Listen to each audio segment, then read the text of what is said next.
Hey guys, hopefully everyone's doing good. Just wanted to make a quick review of the SOG Twitch 2.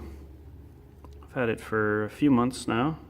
I bought it originally just to have a slimmer, more, I guess if you want to call it gentlemanly looking EDC for certain times. And I was looking for something pretty simple looking, slim, and nothing that, you pull it out and it's going to frighten anybody. And I was kind of looking for something with open assist, which this has. And when I was finally making the decision, kind of put this up against I think it was the Kershaw Amplitude, maybe. Yeah, it was the Kershaw Amplitude.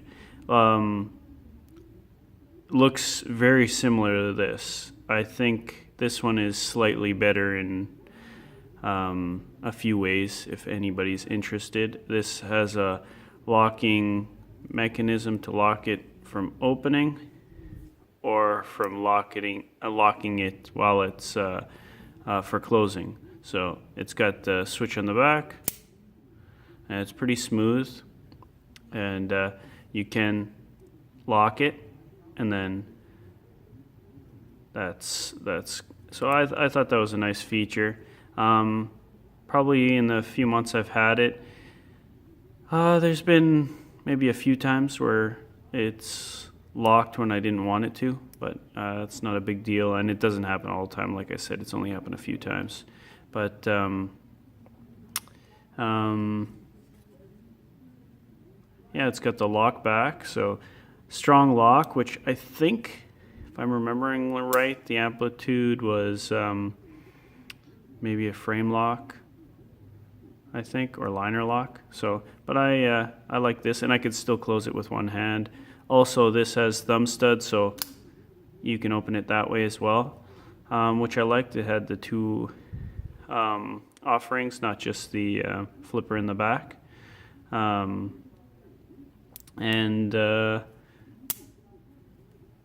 it's been pretty sturdy. As you can see, it was pretty well lined up, and I've had it for a few months now. It's not a cheap knife. Obviously, everything is pretty relative. Depends what somebody's willing to pay for something. This is, depending on where you get it, hovering around the $100 mark Canadian. I got it cheaper than that on sale, but I think it's worth what it's priced at, or at least around there. It's got Oz 8 steel. It doesn't say on the blade, but I believe that's what it is, Oz 8. Was it like a 2.65 inch blade? I think it's overall 6.2 inches, 3.5 inch handle, which was another thing. I think the handle was just slightly larger than the Kershaw Amplitude, and the flipper was a little larger, which on both of them becomes a guard. So it wasn't my concern as far as the flipper goes, but then the guard on a smaller knife like this, it was nice to have the ability to have that. So if you're needing to do any tasks where you're stabbing into something, you got a little protection there. It's got a little curve for your hand here, which feels good in the hand, and actually at the top, a little curve out for your thumb. Full flat grind, and yeah, it's not, I haven't put any heavy duty use on this, but that's not why I bought it. Whether it can take it or not, I think the lock's really strong. The blade, though, it gets to a finer tip. I don't think that's what this was meant for. And I haven't used it for that because that's not why I bought it.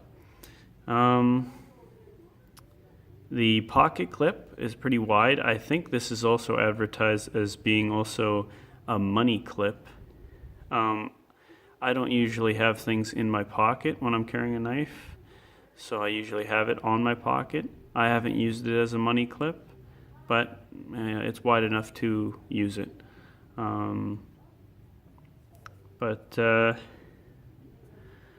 think well, it's 2.6 ounces, and yeah, I do recommend it. I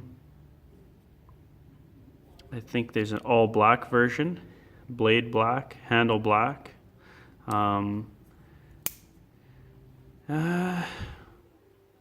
It's got a nice feel to the handles. It's smooth but not slick. Yeah, I think that's it. If you have any questions, just leave a comment, and hopefully that helps you guys out. Oops. You guys have a good day. See you later.